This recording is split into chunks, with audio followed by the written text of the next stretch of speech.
আসসালামু আলাইকুম সবাইকে। আজকে ভাইয়ার আমি চলে যাচ্ছি আমার ইউনিভার্সিটিতে ভর্তি হতে। এখন আপনারা ভাবতে পারেন আমি এত আগেই কেন ইউনিভার্সিটিতে ভর্তি হচ্ছি অ্যাডমিশন পরীক্ষা না দিয়েই। আম্মু সিক থাকার কারণে আসলে আমার সেই শুরু থেকে পড়ার যে স্পিরিটটা ছিল ওইটা আমি টোটালি হারিয়ে ফেলেছি। 3-4 মাস যাবত একটা গ্যাপ পড়েছে, আর এখন আসলে ওরকম একটা সময়ও নেই। আর আমার যে রেজাল্ট, আলহামদুলিল্লাহ আমি যে কোনো ইউনিভার্সিটিতে অ্যাডমিশনের জন্য পরীক্ষা দিতে পারবো, মানে আমার একদম সর্বোচ্চ রেজাল্টটাই আছে আলহামদুলিল্লাহ। তো তারপরে ভাবলাম যে আমার ভাইয়া ভেবেছে যে একটা ইউনিভার্সিটিতে ভর্তি হয়ে যায়, যেহেতু আমি আমার নিজের প্রতি ওরকম কনফিডেন্স পাচ্ছিলাম না যে আসলে এতগুলো সময় জীবন থেকে নষ্ট হয়ে যাবে, কারণ আমি আগেও সময়টাকে কাজে লাগাতে পারিনি পড়ে। তো এখন ভাবলাম যে আসলে ইউনিভার্সিটিতে ভর্তি হওয়াটাই ভালো হবে। তো ভাইয়ার আমি চলে গেলাম আজকে আমার ইউনিভার্সিটিতে ভর্তি হতে। ওখান থেকে ভর্তি হওয়ার পরে যে বাসায় চলে আসলাম, খুব অল্প সময় লাগলো। তো আসার পরে এই যে সন্ধ্যায় আমি ছোলে বাটুরে বানিয়েছিলাম।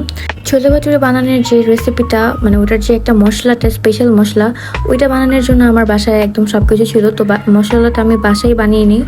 আর এই যে চাপাতি দিয়ে দিলাম আমি ছোলা সিদ্ধ করার সময়, এটা একদম কালারটা একদম পারফেক্ট ছোলে বাটুরের মতোই আনার জন্য। তো সব কিছুই আমি এখানে প্রিপেয়ার করে নিচ্ছিলাম, একদম ব্লেন্ড করে নিচ্ছিলাম যেটা যেভাবে প্রয়োজন। এই যে এখানে পেঁয়াজটা কিন্তু একদম টোটালি ব্লেন্ড হবে না, একটু আধা ব্লেন্ড হবে, তাহলে যে একদম পারফেক্ট টেক্সচারটা আসবে ছোলে বাটুরের। তো এখানে আমি একে একে সব মশলা দিয়ে দিচ্ছিলাম। আর এরপর আমি দিয়ে দিলাম টমেটোটা ব্লেন্ড করে রেখেছিলাম আগে সেটা। আর এখন সব কিছু অনেক ভালো মতো মিক্স করে দিলাম। আর এই যে ছোলা থেকে আমি সেই চা পাতির ওই পুটলিটা বের করে ফেললাম, আর ওই পানি সহই আমি ছোলাটা এখানে দিয়ে দিলাম। দিয়ে সুন্দর মতো এটাকে বলক ওঠানোর পরে আমি আবার সেই এক্সট্রা মশলাটা অ্যাড করে দিলাম। আর এই যে আমার ছোলা কচুরি রেডি। আর এখন রাতেরবেলা আমি আমার মহিলার সাথে একটু দুষ্টুমি করছিলাম, মানে ও সারাদিন আমাকে খুব জ্বালাতন করে, তো সেটা আমি এখন ওকে জ্বালাতন করছিলাম। আর একটা ভালো দিক যে আমি যখন ওকে জ্বালাই তখন ও কোনোরকম কোনো রিয়াক্ট করে না, মানে আমাকে আঁচড় দেয় না, কামড় দেয় না, কিচ্ছু বলে না। আমি ও আমাকে ঠিক যেরকম জ্বালালে আমি সহ্য করি, ও ঠিক এরকমভাবেই সহ্য করে।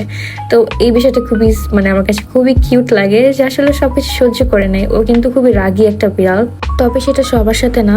ও কিছু আননোন মানুষ বাসায় আসলেও তাদের ভিতরে কয়েকজন ওর অনেক বেশি ফেভারিট হয়ে যায়, মানে তাদের পিছু পিছু ঘুরতেই থাকে ও অলওয়েজ। তাও ওর এই রাগের বিষয়টা আগে ছিল, এখন ও বড় হওয়ার সাথে সাথে ওর রাগ একদমই নাই। ও এখন খুবই ফ্রেন্ডলি হয়ে যাচ্ছে দিন দিন, মানে এখন সবার সাথেই খুব ভালো মতো মিশে যায়। যেই আসুক না কেন খুব কৌতূহলী হয়ে তার কোলে উঠতে চায়, তার সাথে কথা বলতে চায়, মানে অনেক আদর পেতে চায় তার কাছ থেকে।